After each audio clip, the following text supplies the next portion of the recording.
क्या तुम लोगों को पता है क्या चैप्टर का नाम merger as well as what acquisition. Merger and acquisition का मीनिंग सबको पता है, तो we can say that corporate restructure. Restructure का मतलब एंड मर्जर एंड एक्विजिशन का meaning same. Merger and acquisition means what, one company taken over the business of another company. कोई भी एक कंपनी दूसरे कंपनी के बिजनेस को क्या कर रही है, टेकन ओवर कर रही है, तो that concept is known as a merger. As merger means what, combination. A और बी दो अलग अलग कंपनीज मार्केट में है और वो दोनों कंपनी कंबाइन हो रही है और उसके बदले में न्यू कंपनी स्टार्ट हो रही है। This concept is known as a merger. इसको क्या बोला जाता है, मर्जर बोला जाता है, राइट ना। बट एक्विजिशन का कंसेप्ट क्या रहेगा, एक कंपनी ने दूसरे कंपनी को क्या कर लिया, टेकन ओवर कर लिया, and that is known as a what, acquisition. समझ में आ रहा है जो मैंने बताया वो। तो मर्जर मींस दो कंपनी कंबाइन होकर एक न्यू कंपनी स्टार्ट हो रहा है, तो that is a merger. And merger is ultimately corporate restructure. Restructure हो रहा है ना पूरे बिजनेस का, इसलिए उसको कॉर्पोरेट रिस्ट्रक्चरिंग भी बोला जाता है। क्लियर हो रहा है। और एक्विजिशन का मतलब होता है एक बिजनेस दूसरे बिजनेस को टेकन ओवर कर रहा है, या तो एक कंपनी दूसरे कंपनी को टेकन ओवर कर रही है, and that is known as a what, acquisition. समझा कि नहीं समझा, क्लियर हो रहा है। तो अगर समझ लो कि एक कंपनी ने दूसरे कंपनी को टेकन ओवर किया, या तो दो कंपनी मर्ज हो रही है, कंबाइन हो रही है, तो in that situation obviously company के इंटरनल कंसेप्ट के ऊपर, या तो इंटरनल बहुत सारे प्रॉफिट्स के ऊपर, नंबर ऑफ शेयर्स के ऊपर, अर्निंग पर शेयर के ऊपर, मार्केट प्राइस के ऊपर, सबके ऊपर इफेक्ट होगा। तो यही हम लोग अभी देख रहे हैं कि अगर मर्जर हो गया, जैसे कि एक कंपनी ने दूसरे कंपनी को टेकन ओवर किया, तो फर्स्ट कंपनी सेकंड कंपनी को कितना नंबर ऑफ शेयर्स देगी। समझ में आ रहा है जो मैं बता रही हूँ, ये कैलकुलेट करना है। Then after the merger earning per share find out करना है। आफ्टर द मर्जर होने के बाद अब ये मर्जर हो रहा है तो नंबर ऑफ शेयर्स दिए जा रहे हैं, तो वो कौन से बेसिस के ऊपर दिए जाएंगे, ये सारी चीजें हम लोग इस चैप्टर में देखेंगे। तो this is a corporate restructure या तो व्हाट, मर्जर, बराबर ना। जब तक ये चैप्टर चालू है तब तक बीएमएस एंड बैक दोनों का लेक्चर्स कंबाइन होगा। समझ में आ रहा है। और ऑब्वियसली एक भी लेक्चर मिस नहीं करने का, क्योंकि मैं इसको रिपीट नहीं करूँगी। क्लियर हो रहा है, ओके ठीक। Okay, now we are starting with the question number 1। Clear हो गया, मर्जर एंड एक्विजिशंस, यस और नो। मर्जर मींस दो बिजनेस को कंबाइन कर रहा है, that is known as a merger. And acquisition का मतलब होता है कि एक बिजनेस दूसरे फर्म को क्या कर रहा है, टेकन ओवर कर रहा है। तो कोई भी एक बिजनेस अगर दूसरे फर्म को टेकन ओवर करेगा, यहाँ ध्यान दो बोर्ड पे,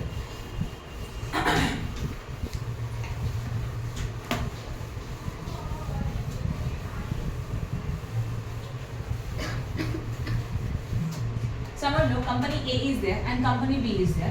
कंपनी ए ने टेकन ओवर किया बी को, तो which company is close down their business, B is close down their business. Okay, तो this is known as vendor firm. इसको क्या बोला जाता है, वेंडर फर्म बोला जाता है, या तो वेंडर कंपनी बोला जाता है, राइट ना। और अगर कंपनी ए है, इसने बिजनेस को टेकन ओवर किया, तो कंपनी ए अपना बिजनेस मार्केट में करेगी, तो this company is known as a purchasing company. इसको क्या बोला जाएगा, purchasing company. Once again I am repeating, this is a case of acquisition. ये कौन सा केस है, एक्विजिशन का केस है। अब ध्यान, एक्विजिशन में क्या आ रहा है, company A company B, two different companies are there. Company A ने बी को टेकन ओवर किया, तो A is a purchasing company, क्योंकि ये कंपनी क्या करिए, परचेस करिए दूसरे बिजनेस को, तो ये हमारा परचेसिंग कंपनी मतलब न्यू फर्म है, हाँ या ना। और ये जो फर्म था मार्केट में एग्जिस्टिंग था बी, उसका बिजनेस ए ने टेकन ओवर किया, तो B close down their business, मतलब बी ने अपना बिजनेस सोल्ड किया, तो that firm is known as a vendor firm. Clear हो गया। अभी देखो, कंपनी ए अगर बी का बिजनेस परचेस करेगी तो फ्री में करेगी क्या, समथिंग वी हैव टू पे, तो कुछ ना कुछ इनको देना पड़ेगा। तो कंपनी ए अपने कंपनी के कुछ शेयर्स इसको देगी, तो how many number of shares they are given, ये हम लोगों को कैलकुलेट करना है। ये देने का ऐसा ब्लाइंडली नहीं दिया जाता, जैसे कि कंपनी ए का अपना खुद का 5 लाख शेयर है, कंपनी बी का अपना खुद का 4 लाख शेयर है। ओके, कंपनी ए ने बी को टेक ओवर किया, मतलब बी का पूरा बिजनेस किसके साथ मर्ज हो गया, अभी ए के साथ। उसके बदले में कंपनी ए अपना बिजनेस का कुछ शेयर इसको देगी, हाँ या ना। कंपनी ए अपने बिजनेस के कुछ शेयर किसको देगी, बी को देगी। कितने नंबर ऑफ शेयर्स, कौन से बेसिस के ऊपर, ये सब चीजें हम लोग देखेंगे। ब्लाइंडली शेयर्स दिया जाएगा क्या, ऑब्वियसली नहीं। कंपनी कुछ कैलकुलेशंस करेगी on the basis of something, and according to that company A given the shares to the company B. समझा कि नहीं समझा, क्लियर हो रहा है। तो ये सारे कैलकुलेशंस हम लोग अभी देखेंगे। अभी निकालो क्वेश्चन नंबर 1। ओके, मर्जर होने से पहले हमारे कंपनी का अर्निंग पर शेयर क्या था, देन उसके बाद मर्जर होने के बाद ईपीएस कितना रहेगा, मर्जर होने के बाद सेकंड कंपनी को, मतलब जो कंपनी एक्वायर की जा रही है, ओल्ड फर्म है, उसको कितने नंबर ऑफ शेयर दिए जाएंगे, उनका ईपीएस क्या रहेगा, उनका मार्केट का वैल्यू क्या रहेगा, ये सब चीजें हम लोग यहाँ पे फाइंड आउट करेंगे। तो अमालगमेशन में अकाउंटिंग ट्रीटमेंट था, और ये अमालगमेशन नहीं है, तो इसमें हमारा फाइनेंशियल डिसीजंस रहेगा कि how many number of share, what is your EPS, what is your PE ratio and etcetera etcetera. Clear हो रहा है, ओके ठीक है। Now come to the question number 1, please 1 पे जाओ। ओमेगा लिमिटेड, सबके पास यही क्वेश्चन है, question number 1, Omega limited is intend to acquire the Alpha limited. Omega limited alpha limited को एक्वायर कर रहा है, तो Omega limited is a purchasing company and Alpha limited is a what, vendor company. मतलब observe करो, यहाँ पे omega है, यहाँ पे अल्फा है। अल्फा का बिजनेस किसने टेकन ओवर किया? ओमेगा ने। तो ओमेगा हमारा कौन सा कंपनी बनेगा? Purchasing company. Purchasing company purchase कर रहा है वो बिजनेस, राइट ना? तो this is a purchasing company and ये इसने अपना बिजनेस सेल किया, तो ये कौन सा कंपनी बनेगा? Vendor company. तो जो वेंडर कंपनी है ना, वो क्लोज डाउन कर बिजनेस और मार्केट में कौन सा कंटिन्यू रहेगा? ओमेगा। क्लियर? तो जैसे ही हमारे सामने क्वेश्चन आता है, तो first of all you have to find out that which company is a purchasing company and which company is a vendor company. जो कंपनी अपना बिजनेस क्लोज कर रही है उसी को हम लोग बोलते हैं, सेल कर रही है उसी को हम लोग क्या बोलते हैं? वेंडर कंपनी बोलते हैं। समझा कि नहीं समझा?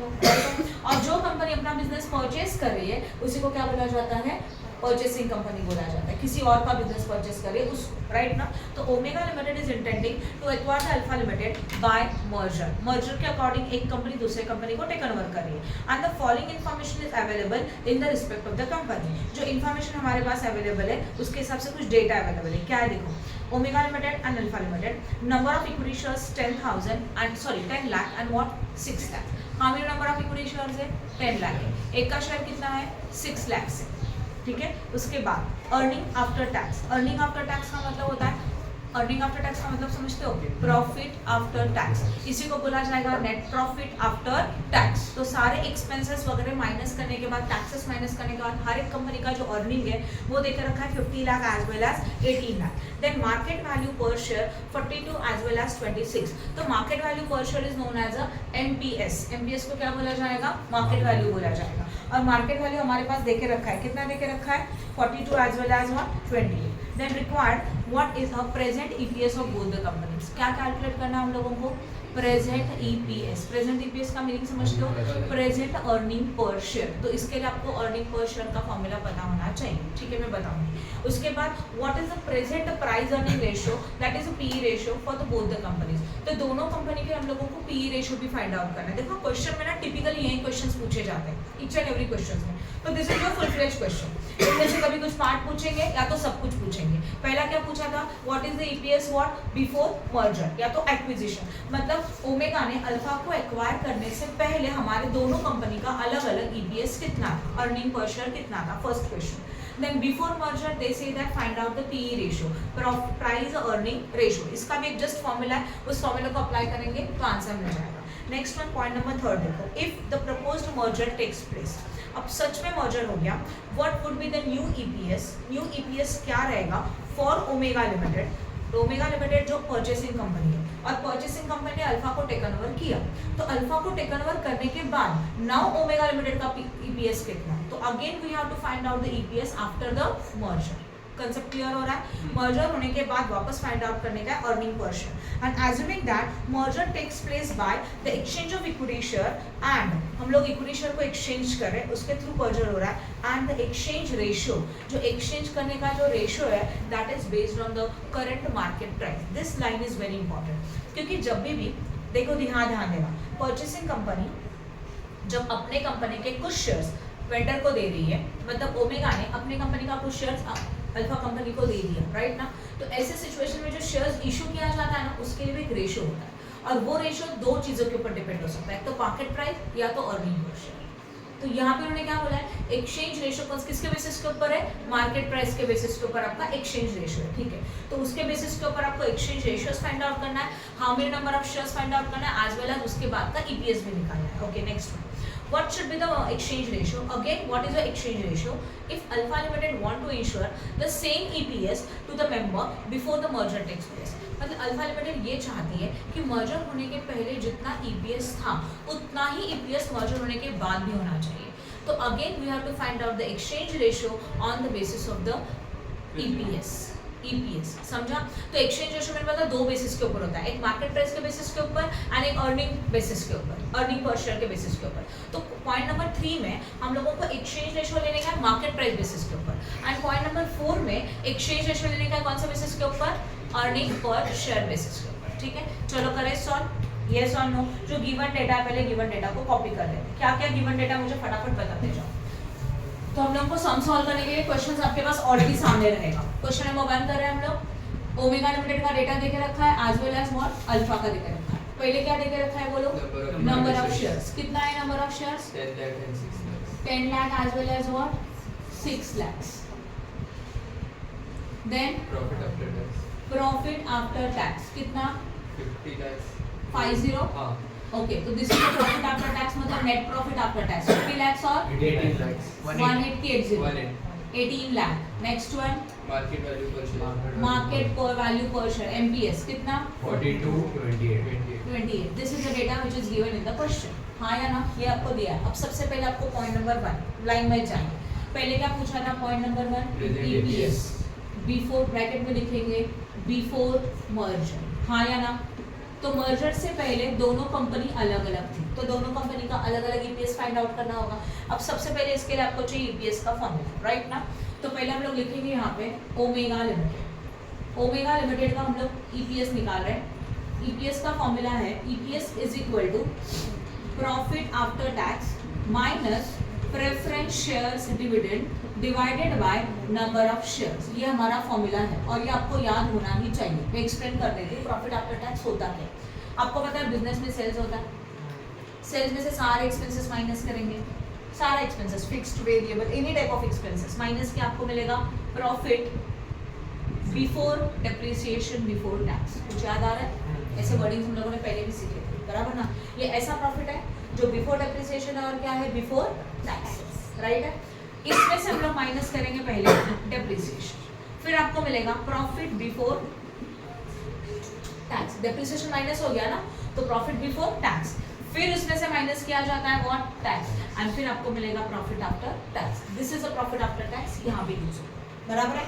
फिर उसमें से हम लोग माइनस करते हैं प्रेफरेंस शेयर्स का डिविडेंड। क्यों? उसका लॉजिक पता होगा आई थिंक, फिर भी एक्सप्लेन कर रही हूँ।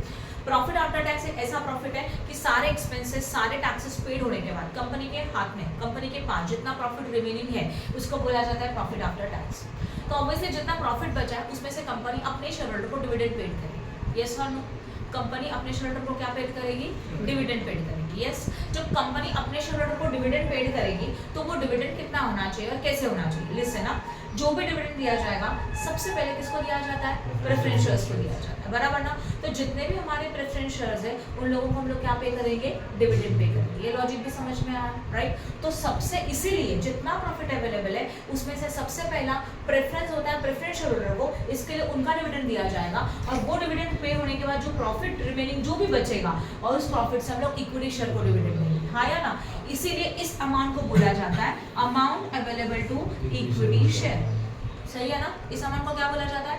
This is a profit, actually profit available to equity share, और इसमें से उनको डिविडेंड दिया जाएगा। इसीलिए हम लोग इसमें ये यूज करते हैं। समझा? ईपीएस में पहला न्यूमरेटर कैसे आया? प्रॉफिट आफ्टर टैक्स में से डिविडेंड माइनस करो, वो भी सिर्फ प्रेफरेंस शेयर्स का, उसको हम लोग डिवाइड करेंगे व्हाट? नंबर ऑफ शेयर्स से। क्लियर हो गया? समझा? चलो करें आगे फिर सॉल्व। तो अभी हम लोग पहले किसका करेंगे? ईपीएस का फॉर्मूला लिखा, अब हम लोग लिखते हैं ओमेगा लिमिटेड। ओमेगा लिमिटेड में प्रॉफिट आफ्टर टैक्स देके रखा है ना? How much? 50 lakhs। Number of share is also given. कितना? 10 लाख। 10 लाख ही है ना? करो कैलकुलेट। 5। तो लिखेंगे ईपीएस कौन से कंपनी का था ये? Omega limited is equal to ₹5 per share. Question को बहुत सिस्टमेटिकली सॉल्व करना चाहिए। देखो ये क्वेश्चन ना टेबल फॉर्मेट में नहीं, जैसे हम लोग अकाउंटिंग में जर्नल एंट्री बनाते हैं, लेजर बनाते हैं, वहाँ पे आपको आंसर डायरेक्टली दिखता है। यहाँ पे ऐसे है क्या? नहीं, ये हम लोग डायरेक्टली सॉल्व कर रहे हैं, फॉर्मूला बेस्ड है। तो जो भी आपको आंसर मिलेगा उसको ब्रैकेट करके रखना इंपॉर्टेंट है, ताकि एग्जामिनर को पता चले this is your main answer. Normally examiner जब चेक करेगा तो मेन आंसर देखेगा, उसके बाद वो रिवर्स जाता है, वो स्टार्टिंग से चेक नहीं करता। क्लियर हो रहा है? ये हमेशा याद रखना। नॉर्मली उसके बाद नेक्स्ट वन ओमेगा लिमिटेड के बाद क्या आता है बोलो? Alpha Limited. अल्फा लिमिटेड के फॉर्मूला वापस लिखने का जरूरत नहीं है। कितना है? 18 lakh divided by what? 6 lakh. कितना होगा? 3 ओनली 3। तो EPS for Alpha limited is equal to ₹3 per share. हो गया ये दोनों। पॉइंट नंबर 1 खत्म। अभी हमारा आता है next one PE ratio. PE ratio का फॉर्मूला है MPS divided by EPS। MPS का मतलब होता है मार्केट प्राइस पर शेयर, हाँ या ना, और EPS का मतलब होता है अर्निंग पर शेयर। समझा कि नहीं समझा? यस अभी सबसे पहले फॉर्मूला तो लिखा, अब फॉर्मूला को अप्लाई करते देखो दोनों चीजें हमारे पास है, market price per share question में दिया है, EPS पर शेयर हम लोगों ने खुद कैलकुलेट किया। क्लियर हो गया? इसको बोलते हैं प्राइस अर्निंग रेशियो। नाउ पहला हम लोग करेंगे कैलकुलेट ओमेगा लिमिटेड के लिए। What is your MPS? बोलो। MPS इसका था 42, यहाँ से लिया, और EPS इसका कितना था 5। कितना आता है 8.4। फिर ओमेगा के बाद किसका आया? अल्फा लिमिटेड का। ओके, अल्फा लिमिटेड के लिए मार्केट प्राइस 28 था, डिवाइडेड बाय 3 9.3 बराबर ना। तो इसको हम लोग ऐसे भी ब्रैकेट में लिख सकते हैं, PE ratio for which limited? Omega limited is equal to कितना आएगा 8.4 and for Alpha limited is equal to what 9.3। Ma'am P मतलब प्रेजेंट अर्निंग रेशियो ना? नहीं price earning ratio, price earning ratio, right. Price earning ratio मतलब price और earning के बीच में क्या रेशियो है? तो ये ऊपर वाला प्राइस हो गया ना, और नीचे वाला क्या हो गया? अर्निंग हो गया। दोनों के बीच में का रेशियो ये पता चला आपको। क्लियर हो रहा है? इसका मतलब हमारा मार्केट प्राइस ज्यादा है तो इसका रेशियो क्या होता है? 8.4:1। जो भी रेशियो आता है तो वो 8.4 क्या आता है? 1 आता है, राइट। इसका मतलब अगर EPS 1 है तो उसकी कंपैरिजन में मार्केट प्राइस कितने का 8.4 टाइम्स है। जैसे कि 2:1 होता है, मतलब अगर ये पोर्शन जैसे कि आंसर समझो 2:1 आया तो ये MPS का कंसेप्ट है और ये EPS है। तो अगर EPS 1 रुपीज रहेगा तो MPS उसका डबल रहेगा। That is the ratio. Clear हो गया जो मैंने बताया वो, राइट। तो ये रेशियोज हो गया। अभी थर्ड पॉइंट में उन्होंने क्या पूछा है, देखो हम लोगों को न्यू EPS चाहिए, मतलब EPS कैलकुलेट करना है आफ्टर मर्जर, बराबर ना। तो अभी हम लोग फाइंड आउट कर रहे हैं point number what 3, EPS after merger on the basis of market price. मतलब हम लोगों ने एक्सचेंज रेशियो के लिए क्या कंसिडर किया? मार्केट प्राइस कंसिडर किया, उसके बेसिस के ऊपर हम लोग ये सब कुछ करेंगे। अब सबसे पहले ये चेक करो क्वेश्चन में ये ओमेगा लिमिटेड है, समझो ये अल्फा लिमिटेड है। आपको पता है ओमेगा ने अल्फा को टेक ओवर किया, बराबर है। और जो भी एक्सचेंज करेंगे उसके लिए बेस कौन सा लेना है हम लोगों को? मार्केट प्राइस देने का। इसके लिए हम लोग यहाँ पे लिखते हैं मार्केट प्राइस पर शेयर। कितना है इसका मार्केट प्राइस? 42। इसका कितना है? 28, बराबर है। ओमेगा लिमिटेड अल्फा को टेकन ओवर करेंगे, इसका मतलब ओमेगा अपने कंपनी की कुछ शेयर्स अल्फा को देगी, हाँ या ना। ओमेगा ने अल्फा को टेकन ओवर किया, मतलब अल्फा के सारे शेयर ओमेगा ने ले लिए, राइट। और फिर हम लोग हमारे कंपनी का मतलब ओमेगा का कुछ शेयर्स देंगे, और वो कितना देंगे वो हम लोग डिसाइड करेंगे। तो अल्फा के कितने नंबर ऑफ शेयर जो ओमेगा टेकन ओवर कर रही है? अल्फा के कितने नंबर ऑफ शेयर्स है पता है? नहीं, नंबर ऑफ शेयर्स चाहिए हम लोगों को। कितना नंबर ऑफ शेयर है? 6 लाख। तो अल्फा जब ओमेगा ने अल्फा को टेक ओवर किया, इसका मतलब ओमेगा ने अल्फा के 6 लाख शेयर खुद के लिए ले लिए। अभी उसको कुछ शेयर्स देने का है, हाँ या ना। तो अभी वो भी कौन से बेसिस के ऊपर? मार्केट प्राइस बेसिस के ऊपर। तो अभी हम लोग लिखेंगे 6 लाख के लिए कितना। लॉजिक समझ में आया? देखो हम वापस बता रहे, 42 ओमेगा का क्या था? मार्केट प्राइस था, और इनका 28 था। 28 के टाइम पे इनके जो शेयर्स थे वो ठीक है। तो अभी हमारा मार्केट वैल्यू कितना है? 42। तो 42 के अकॉर्डिंग इनको कितना नंबर ऑफ शेयर देना चाहिए? तो कैसे कैलकुलेट करेंगे? 6 lakh into 28 divided by what? 42। तो number of shares given by Omega to what? Alpha. सही है ना? ये मैंने ज्यादा डिटेल्स में लिखा, इतना लिखने का जरूरत नहीं। ये सेंटेंस कितना आया? 4 लाख। ये समझ में आया? येस और नो? समझा ना? अभी हम लोगों को चाहिए, देखो ये राइट हो गया, बट अभी हम लोगों को एक्सचेंज का रेशियो चाहिए। एक्सचेंज का रेशियो कैसे निकालेंगे? देखो एक्सचेंज रेशियो ये कंसेप्ट है, कितने शेयर्स थे उसको कितना दिया जा रहा है, तो रेशियो क्या बनेगा? This is your exchange ratio and this ratio is on the basis of market price. ये रेशियो किसके बेसिस के ऊपर डिसाइड किया गया? Market price, right. और एक बार बताती हूँ, पूरा कंसेप्ट ध्यान दो, इतना समझ लो। ओमेगा हम लोग है ना, हमारे शेयर्स का मार्केट में जो वैल्यू है 42 है, बट अल्फा का कितना है?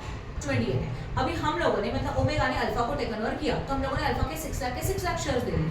ठीक है, अभी हम लोग 6 लाख शेयर नहीं देंगे उसको, क्यों? क्योंकि हमारा मार्केट प्राइस 42 है, उनका मार्केट प्राइस कितना है? 28 है, तो 28 के अकॉर्डिंग ही उनको शेयर जाएगा, समझा? इसलिए हम लोगों ने 6 लाख शेयर लिया, बट कैलकुलेशन कैसे किया? 6 lakh into 28 divided by what? 42, तो कितना नंबर ऑफ शेयर आता है? 4 लाख, बराबर ना? तो हम लोग उतने नंबर ऑफ शेयर दे रहे हैं कि आफ्टर मर्जर में ना उनका ईपीएस सेम, उनका एमपीएस सेम रहेगा, वो चेंज नहीं होने वाला, क्योंकि हम लोगों ने एमपीएस का बेस यूज किया। अल्फा के लिए मार्केट प्राइस 22 का 28 का 28 ही रहेगा, समझ में आ रहा है? तो अभी बस आप इतना याद रखो, जब भी उन्होंने बोला है एक्सचेंज रेशियो यूज क्या करेंगे? Market price. हमारा एक्सचेंज रेशियो क्या है बोलो? Market price exchange ratio. तो पहले मार्केट प्राइस के लिखो, ओमेगा लिमिटेड अल्फा को टेकन ओवर करके जो कंपनी बंद हो रही है उनका नंबर ऑफ शेयर लो और वो यहाँ लिखो एंड देन कैलकुलेट करो, बराबर है? अब पता चला 6 लाख के शेयर्स को कितना नंबर ऑफ शेयर मिल रहा है? ओनली 4 लाख। तो आपको एक्सचेंज रेशियो चाहिए, तो 6 लाख के लिए 4 लाख, तो उनका रेशियो निकालो 3:2। तो इन शॉर्ट ओमेगा लिमिटेड अपने कंपनी के कितने शेयर दे रही है? 2। किसको? अल्फा के 3 शेयर। लॉजिक समझा? अल्फा के 3 शेयर को ओमेगा अपने कंपनी का कितना शेयर देगी? 2 शेयर देगी, राइट है? समझा? एक्सचेंज रेशियो हो गया। अब हम लोगों को बस इतना निकालना है क्या? नो, आपको एक्चुअली क्या कैलकुलेट करने का है? बोलो, ईपीएस चाहिए, वो भी व्हाट? आफ्टर मर्जर चाहिए। अभी मर्जर के बाद ईपीएस में दोनों कंपनी कंबाइन, हाँ या ना? तो अभी हम लोग निकालेंगे। अच्छा ठीक है, ईपीएस निकालने के लिए क्या क्या चाहिए? Profit after tax. क्या चल रहा है तुम लोगों का? यहाँ ध्यान दो। ईपीएस निकालने के लिए क्या क्या चाहिए? Profit after tax as well as what? Number of share. ये 2 चीजें चाहिए। प्रेफरेंशियल डिविडेंड है नहीं तो इग्नोर करो। तो यहाँ पे हम लोग लिखेंगे profit after tax after merger. Merger के बाद का प्रॉफिट आफ्टर टैक्स, इसका मतलब profit after tax of omega limited, yes और no, plus profit after tax of which limited? Alpha limited. सही है ना? दोनों मर्जर के बाद का चाहिए, तो मर्जर में का दोनों कंपनी क्या हो गई? कंबाइन। कंबाइन करो तो दोनों के प्रॉफिट को ऐड करो। पहले कंपनी का प्रॉफिट कितना था? 50 लाख था, अब कितना हो गया? अभी कितना है? और सेकंड कंपनी का 18, यस और नो? टोटल कितना हो गया? 68 लाख। तो profit after tax after merger is equal to ₹68 lakhs, जो हम लोगों को फॉर्मूला में यूज करने का है, राइट है? ये तो समझा? अभी उसके बाद हम लोगों को चाहिए नंबर ऑफ शेयर्स, और वो भी क्या? After merger, right? तो नंबर ऑफ शेयर के लिए भी same, number of shares of omega limited plus number of share of which limited? Alpha limited. चलो बताओ, ओमेगा का नंबर ऑफ शेयर्स कितना था? 10 लाख था, और अल्फा को अभी कितना नंबर ऑफ शेयर मिल रहा है? 4 लाख, राइट ना? 6 लाख नहीं लेंगे, वही तो कैलकुलेट किया ना हम लोगों ने। अभी उनका कितना मिला? 4 लाख मिला, टोटल करके कितना हो गया? 14 लाख। सही है? तो नंबर ऑफ शेयर्स या तो total number of share is equal to 14 lakhs, and obviously this is a what? After merger. Done? समझा कि नहीं समझा? बोलो फटाफट। अब हम लोगों को ईपीएस चाहिए, तो हम लोगों को फाइंड आउट करना है ईपीएस आफ्टर मर्जर। सही है? ईपीएस आफ्टर मर्जर कैसे निकालेंगे? बोलो। मर्जर के बाद क्या ईपीएस है? तो ईपीएस का फॉर्मूला सबको पता है। क्या ईपीएस का formula? Yes, profit after tax minus PD, मतलब preferential dividend, divided by number of shares. Profit after tax after merger कितना आया था? 68 lakhs आया था। सही है ना? तो हम लोग लिखेंगे 68 lakhs। प्रेफरेंशियल डिविडेंड कुछ है क्या? नहीं है, तो nil, divided by what? Number of shares. Number of shares कितना आएगा? 14 lakhs। कितना करो कैलकुलेट? 4.86। सही है? तो ये बना हमारा ईपीएस आफ्टर मर्जर, चाहिए था ₹4.86 पर शेयर। ये लिखना भूलना मत। खत्म? कुछ डाउट है? बोलो फटाफट। क्लियर हो गया यहाँ तक? पक्का? ओके, तो this is your point number 3। मतलब थर्ड में देखो सिंगल इतना ही कैलकुलेट करने का था क्या? नहीं, थर्ड में हम लोगों ने क्या क्या कैलकुलेट किया? पहले एमपीएस लिखा, एमपीएस के बेसिस के ऊपर नंबर ऑफ शेयर्स निकाला, राइट? आपको जो नंबर ऑफ शेयर आया 4 लाख आया। अभी हम लोगों ने ओमेगा का शेयर लिखा, अल्फा का शेयर लिखा, दोनों के बेसिस के ऊपर रेशियो निकाला। तो ओमेगा 3 के लिए कितना शेयर देने वाली है? अल्फा को 2 शेयर देने वाली है, राइट है? समझा? इसके बाद after merger profit after tax, after merger number of share, and on the basis of that EPS. यहाँ तक क्लियर है? एक पॉइंट हम लोगों को खुद से निकालने का है, अर्निंग। देखो, earning in Omega Limited to Alpha Limited. मतलब ओमेगा लिमिटेड से अल्फा लिमिटेड को कितना अर्निंग होगा? अल्फा लिमिटेड के कितने नंबर ऑफ शेयर है बताओ? अच्छा, अर्निंग मतलब टोटल अर्निंग चाहिए, तो number of share into EPS. तो अभी नंबर ऑफ शेयर उनको कितने मिले थे? 4 लाख। और एक कंपनी का ईपीएस कितना है एक शेयर का? करो कैलकुलेट। 19,44,000 19 लाख। 44,000। तो इसको बोला जाएगा earning in omega to Alpha. सही है ना? किसी को डाउट है कुछ? That is 19,44,000। I hope no doubt in this. समझा कि नहीं समझा? अच्छी तरह से क्लियर है? ये हमारा थर्ड पॉइंट यहाँ से लेके यहाँ तक खत्म हो गया। स्टेप्स को याद रखो, इसी तरह से सम सॉल्व करेंगे। Now come to the question number 4। क्या बोला है? क्वेश्चन नंबर 4 मतलब उसी पॉइंट का पॉइंट नंबर 4 उसी क्वेश्चन का। What should be the exchange ratio if Alpha Limited want to ensure the same EPS to the member as before the merger takes place. मतलब merger होने से पहले अगर हम लोग चाहते हैं कि सेम ईपीएस रखने का, अभी हम लोगों ने क्या सोचा था? सेम क्या रखे? एमपीएस। अभी हम लोग क्या सोच रहे? सेम क्या चाहिए? ईपीएस चाहिए। तो सेम लॉजिक बट ईपीएस लेके शुरू करेंगे, राइट ना? चलो यहाँ करिए पॉइंट नंबर व्हाट 4। ध्यान देना बोल। ये ओमेगा था और ये क्या था? अल्फा था। ईपीएस कितना है ओमेगा का बता? 5 और अल्फा का कितना है? 3। तो अभी ओमेगा लिमिटेड अल्फा को टेक ओवर कर रही है, तो जिसको टेक ओवर करी उसका नंबर ऑफ शेयर कितना नंबर ऑफ शेयर है? 6 लाख। तो उसके लिए कितना? तो क्या किया जाएगा? 6 lakh into 3 divide by 5 3,60,000। Done? समझा कि नहीं समझा? तो वी कैन से दैट हम लोग लिख सकते हैं number of shares issued to Alpha Limited on basis of which basis? EPS। उसके बेसिस के ऊपर कितना आएगा? 3,60,000 आएगा। ये तो समझ में आया पहला वाला पॉइंट। मतलब देखो हमारा यहाँ तक होगा। अभी आपको मेन क्या चाहिए? Exchange ratio. तो चलो निकालते हैं। Exchange ratio is equal to 6 lakh को हम लोग कितना शेयर दे रहे हैं? 3,60,000। कॉमन से निकालो, 4 4 गया। 60 is to what? 36। शॉर्ट कर सकते हो, 3 से शॉर्ट कर सकते हो। 3 2 जा एंड 3 1 जा 3 2 जा। और शॉर्ट कर सकते हैं 2 के टेबल से। 10 is to what? 6। और शॉर्ट कर सकते हो 5 is to 3। This is your ratio. तो एक्सचेंज रेशियो क्या आएगा? 5 is to 3। डन? किसी को कोई डाउट है? एक्सचेंज रेशियो के बाद अभी मेरे पास जगह नहीं, प्लीज फोटो ले लो। ओके चलो यहाँ ध्यान दो। क्या कैलकुलेट किया? 4th पॉइंट में हम लोगों को एक्चुअली हेडिंग लिखना चाहिए था। हेडिंग था हम लोगों का ईपीएस चाहिए after merger but on the basis of what? यहाँ लिख रही हूँ मैं हेडिंग, ठीक है ना? क्या चाहिए हम लोगों को? 4th वाला ईपीएस चाहिए ऑब्वियसली आफ्टर मर्जर। बट अभी हम लोगों ने बेस कौन सा लिया? बोलो। Yes, on the basis of what? EPS. ये हम लोगों ने भी कैलकुलेट किया, बराबर है? तो उसमें का रेशो करके हो चुका है। अभी रेशो के साथ ईपीएस कैलकुलेट करने के लिए ईपीएस का फॉर्मूला सोचो। ईपीएस का फॉर्मूला सबको पता है। पहले प्रॉफिट आफ्टर टैक्स चाहिए, तो उसके अंदर पॉइंट नंबर ये आएगा profit after tax after what? Merger. Merger के बाद चाहिए तो सीधा दोनों का एडिशन कर सकते हैं। That is what? 50 लाख पहले का प्रॉफिट था, हाँ या ना? डायरेक्ट लिखा तो भी चलेगा। 18 लाख। कौन सा समझा? ये ओ का है, ए का, ओमेगा का है, अल्फा का। टोटल कितना बन गया? 68 लाख। देन उसके बाद पॉइंट नंबर बी क्या चाहिए? नंबर ऑफ शेयर्स, और वो भी कैसे? After merger.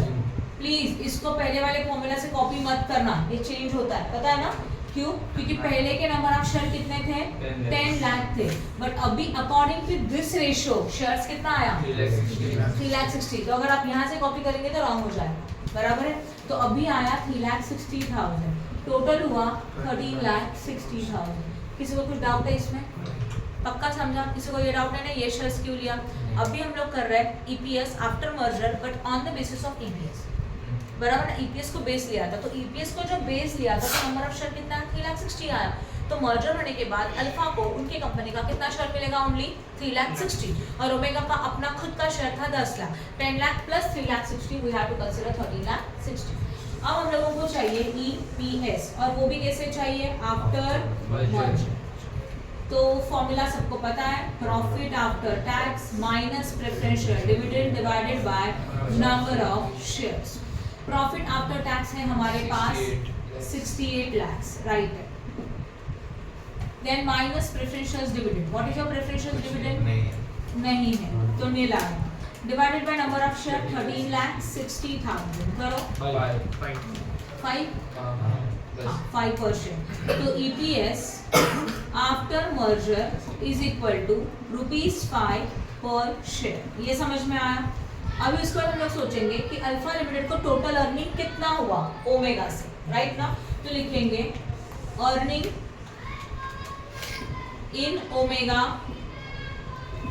To alpha. तो number of share into EPS. How many number of shares? 360. Yes 360 only, क्योंकि सिर्फ अल्फा का अर्निंग चाहिए. इनटू EPS 5 करो. 18 lakhs. सही है ना? तो लिखेंगे earning to Alpha is equal to ₹18 lakh. Done? हाँ या ना? अभी थोड़ा समरी देखते हैं. एक था ओमेगा लिमिटेड, दूसरा था अल्फा लिमिटेड. यस और नो? हम लोगों ने बेसिक यूज किया. कौन कौन सा बेसिस यूज किया? एक MPS निकाला और एक क्या निकाला? ओमेगा अल्फा नहीं लिख सकते. पहले हम लोग लेते हैं MPS, मतलब market price per share, EPS. Basis के ऊपर नंबर ऑफ शेयर कितना दिया गया अल्फा को, बोलो. टोटल नंबर ऑफ शेयर लिखेंगे as well as number of shares of what? Alpha लिखेंगे. टोटल नंबर ऑफ शेयर यहाँ पे था 14 लाख, है कि नहीं है? इसमें से अल्फा का कितना है? 4 लाख. और ये MPS बेसिस के ऊपर है, राइट है?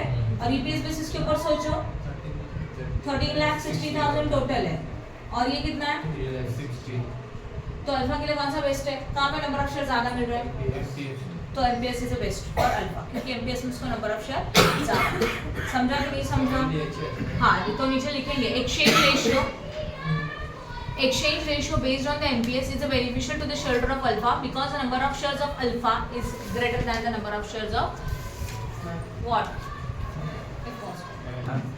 एक minute.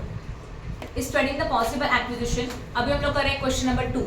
East Company Limited is studying a possible acquisition of Post Company Limited by the way of the merger. तो East ने Post को एक्वायर किया. East Company is a purchasing company and Post Company is a vendor company. Earning after tax, that is a profit after tax देके रखा है. Then number of shares भी available है. Market price देके रखा है 15 as well as 12. If the mergers goes through by the exchange of equity shares, merger हो रहा है, शेयर्स को एक्सचेंज कर रहा है and exchange ratio is based on the current market price. Miss point number 3, है ना? एक्सचेंज कर रहे हैं, एक्सचेंज रेशियो दिया जा रहा है, बट किसके बेसिस के ऊपर? मार्केट प्राइस के बेसिस के ऊपर. तो पहले मार्केट प्राइस लिखा जाएगा. पोस्ट कंपनी का number of share, we got the number of share of the new company. Clear हो रहा है? Next one. उसके बाद what is the EPS for the post east company? EPS कितना रहेगा? सेम लॉजिक कर सकते हो क्या? बताओ मुझे. एक बार मैं प्रोसीजर ओरली एक्सप्लेन कर रही हूँ, ध्यान देना. उन्होंने बोला मार्केट प्राइस बेस है, तो पहले लिखेंगे market price. East company, post company. O के बदले में E आएगा, A के बदले में FI. क्लियर हो रहा है? यहाँ पे आएगा मार्केट प्राइस. मार्केट प्राइस है 15 एज वेल एज व्हाट? 12. तो यहाँ पे आएंगे नंबर ऑफ शेयर पोस्ट के. पोस्ट के नंबर ऑफ शेयर कितने हैं? 10,000. तो 10,000 के लिए कितना कैलकुलेट करके जो नंबर ऑफ शेयर आएगा, फिर यहाँ ध्यान दें, फिर ओल्ड कंपनी का नंबर मतलब न्यू ईस्ट कंपनी का number of share, post company का नंबर ऑफ शेयर, रेशियो निकालो, you got the exchange ratio. और बाद में profit after tax after merger, number of share after merger, दोनों को लेके हम लोग सॉल्व करेंगे. EPS कर सकते हो. सिमिलर प्रोसीजर है, सिमिलर स्टेप है. अगर आपको 1% भी लगता है पॉसिबल नहीं है, मुझे बताओ, मैं सॉल्व कर देता हूँ. कर सकते हो. और डाउट आएगा तो ऑब्वियसली मैं उस टाइम पे आपको बताऊँ. Now post company limited want to sure that earning available to the shareholder. देखो क्या बोला है. Post company wanted to sure that earning available to the shareholder will not be diminished by the merger. Earning diminish नहीं होना चाहिए. Earning का मतलब EPS कम नहीं होना चाहिए. मतलब सेकंड सिचुएशन में लाइक हम लोग ये चाहते हैं कि EPS सेम रहे. अगर EPS सेम चाहिए तो ये वाला सिचुएशन आपको EPS सेम रखना है ना. तो again we have to find out EPS after merger on the basis of what? EPS. Clear हो रहा है? तो जब ओल्ड कंपनी ये चाहती है कि मार्केट प्राइस सेम रहे तो on the basis of market price, और जब ओल्ड कंपनी ये चाहती है ईपीएस सेम रहे तो आपको निकालने का पूरा procedure on the basis of the what EPS. तो यही कैलकुलेट करना इसी मेथड से कर सकते हो। What is the exchange ratio in this case, पूरा सम सॉल्व करेंगे जो मैंने अभी पॉइंट बताया वो सब कुछ, 2 पॉइंट क्लियर हो गया। आप जाओ question number 3। Solid Limited is intending to acquire the Sound Limited by merger. Solid Limited है जिसमें हम लोग शेयर्स को एक्वायर कर रहे हैं by merger. Following information is available in the respect of the companies. Particulars है Solid Limited as well as what? Sound Limited. Equity share capital of 10 rupees, देखो क्या बोला है, equity share capital of ₹10 each, और ये rupees millions में लेकर रखा है, आप भी ऊपर लिख के रखेंगे इन मिलियंस, कन्वर्जन मत करना, यहाँ तक समझा। अभी ये इक्विटी शेयर कैपिटल जो देके रखा है ना वो रुपीज में देके रखा है, कितना है 450 है, एज वेल एज व्हाट 180 है ना। फिर उसके बाद अर्निंग आफ्टर टैक्स मतलब प्रॉफिट आफ्टर टैक्स है, and market price per share देके रखा है, ठीक है। सबसे पहले ये टेबल समझ लो, अभी तक इसको रफ करो, फोटो ले लिया, थर्ड। तो according to third question particulars data available है, कंपनी का नाम बताओ, Solid and what, Solid Limited and what, Sound Limited.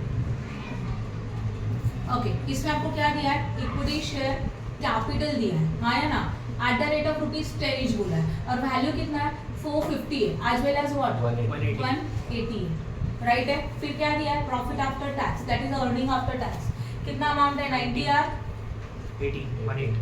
180। उसके बाद क्या अवेलेबल है, मार्केट प्राइस कितना है, market price per share 60.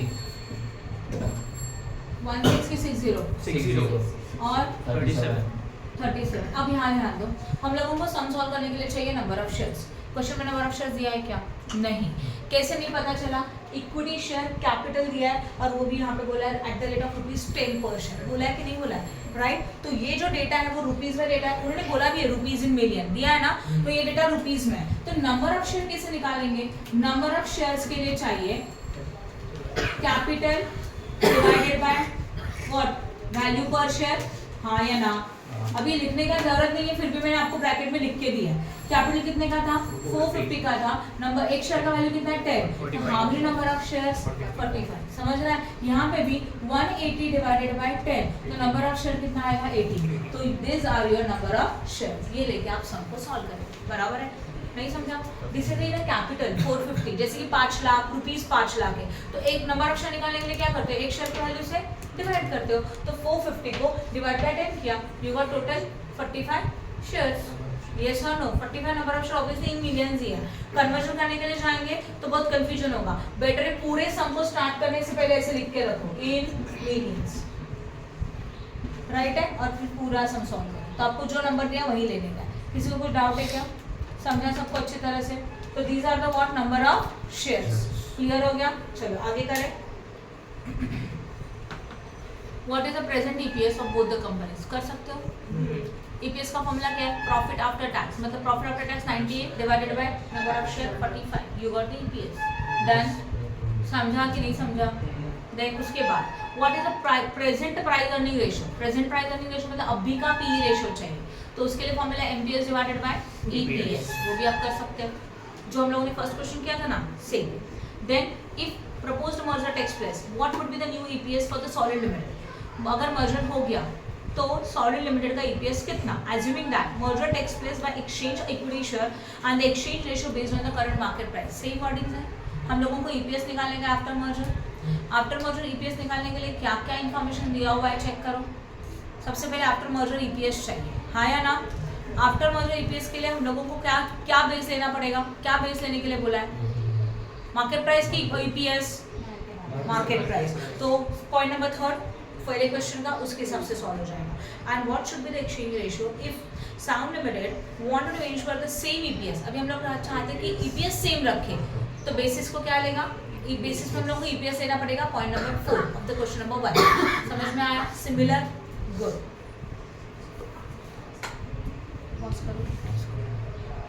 Five on कर, now please concentrate. Question number 5, company x is a contemplating to purchase the company Y, X ने decide किया Y को परचेस करेंगे, तो which one is a purchasing company, X, and Y is a vendor company, right? Company X has a 3 lakh share having a market price is a 30 per share. Company X is complementing to purchase the business of Y. इसका मतलब X ने decide किया कि Y के business को क्या करेंगे, purchase करेंगे, राइट? तो company X is a which company? Purchasing company, right? And company Y is a which company? Vendor company. Yes or no? Then company X has a 3 lakh shares having a market price is a 30. तो ये data ना आपको word format में देके रखा है, इसका table आपको खुद को बनाना पड़ेगा. X के पास 3 लाख शेयर्स है, इसका मार्केट प्राइस है 30. Y कंपनी के 2 लाख शेयर्स है जिनका सेलिंग प्राइस मतलब अगेन मार्केट प्राइस अवेलेबल है कितना है 20. Okay, EPS are 4 and 2.25 for X and Y. In this question EPS is given. अभी तक के सम्स में क्या देके रखा था? MPS दिया था, यहाँ पे MPS भी दिया है और ऊपर से EPS दिया है. तो what is not given now? और सोचो ऊपर डेटा अवेलेबल है, प्रॉफिट आफ्टर टैक्स इस क्वेश्चन में नहीं है जो आपको खुद को कैलकुलेट करना पड़ेगा. समझ में आ रहा है? Okay.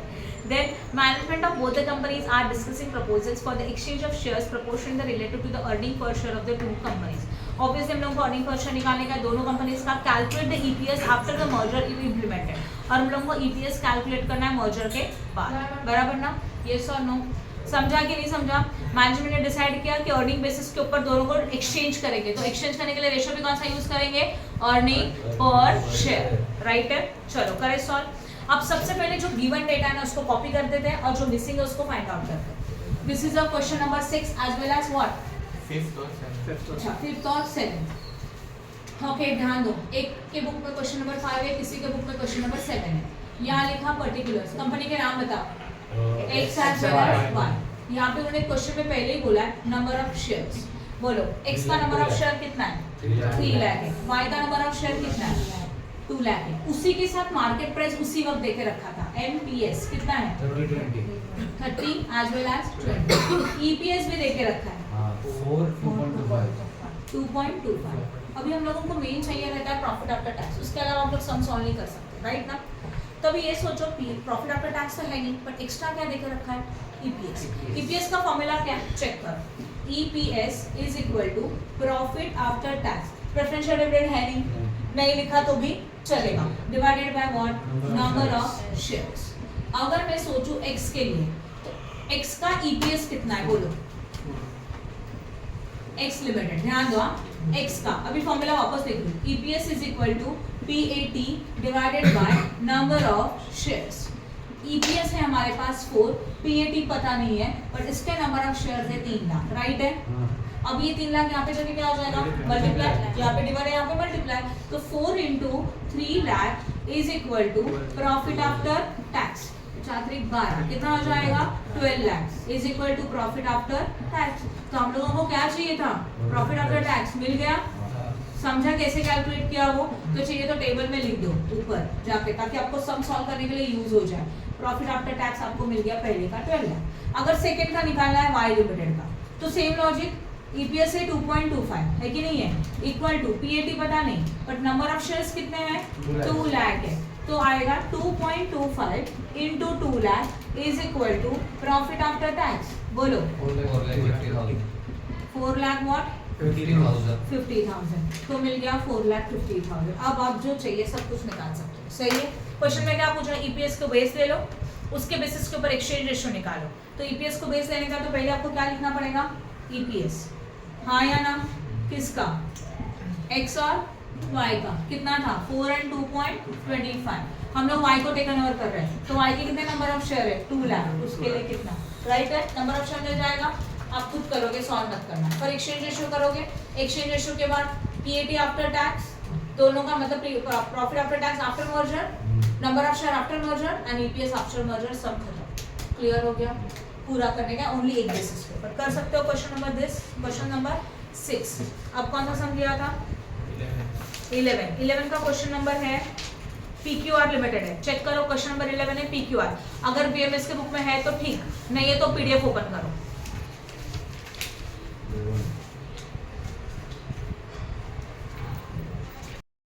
Number 11 PQR limited. Similar sum है, कुछ भी अलग नहीं है. PQR limited is a want to acquire a BST limited. तो PQR is a which company? Purchasing. and BST is a exchanging its 1.6 shares for every BST of the limited. मतलब उन्होंने एक रेशो भी देके रखा है क्या 1.6 शेयर दिया जाएगा for every share of BST. तो रेशो आपको पता चल गया 1.6:1. फिर भी उसको साइड में रखते हैं. PQ are anticipated to maintain the exchange PE ratio subsequent to the merger also. Relevant financial data is given below. PQR limited है, BST limited है. Earning after tax देके रखा है, that is a profit after tax. Equity share outstanding means number of shares. Market price per share का मतलब क्या होता है? MPS. बराबर ना, market price available है. What is the exchange ratio of market price? Market price का exchange ratio निकालना है. Exchange ratio तुम लोग निकाल सकते हैं market price का. छोड़ो ये सब मैं खुद बताऊंगी. थोड़ा भी अलग है ना तो मैं खुद बताऊंगी सॉल्व करके.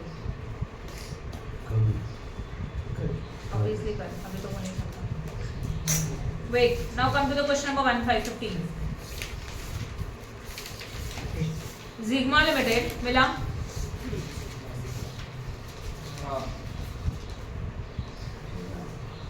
is acquiring Sigma Limited by the merger of following information available in the respect of the companies. Z Limited, S Limited दोनों का डेटा अवेलेबल है. Equity share capital, earning after tax. Earning after tax का मतलब क्या हो जाएगा? Profit after tax. Market price per share दिया है. On the basis of the above information you are required to calculate which is what is the present EPS of both the companies. ये logic clear है? Present EPS निकालना है मतलब अभी के situation में ईपीएस निकालना है. Point number 1, what is the present price earning ratio? P ratio पूछा है. If proposed merger takes place, what would be the EPS for Sigma Limited, assuming that merger takes place by the exchange of equity share and exchange ratio is based on the market price. तो market price को basic लेके सबको solve करना है. तो जो question हम लोगों ने फर्स्ट वाला सॉल्व किया था उसका थर्ड पॉइंट सिमिलर है. पूरा क्वेश्चन ही सिमिलर है एक्चुअल में. And what should be the exchange ratio? Sigma Limited want to ensure EPS is to the same. मतलब EPS सेम रखने का है तो EPS बेसिस लेके सबको सॉल्व. समझ में आया? तो this question is similar to the question number 1. आप कर सकते हो. तो आज के जो टारगेट था 5 सम का वो कंप्लीट. बराबर है. स्टॉप.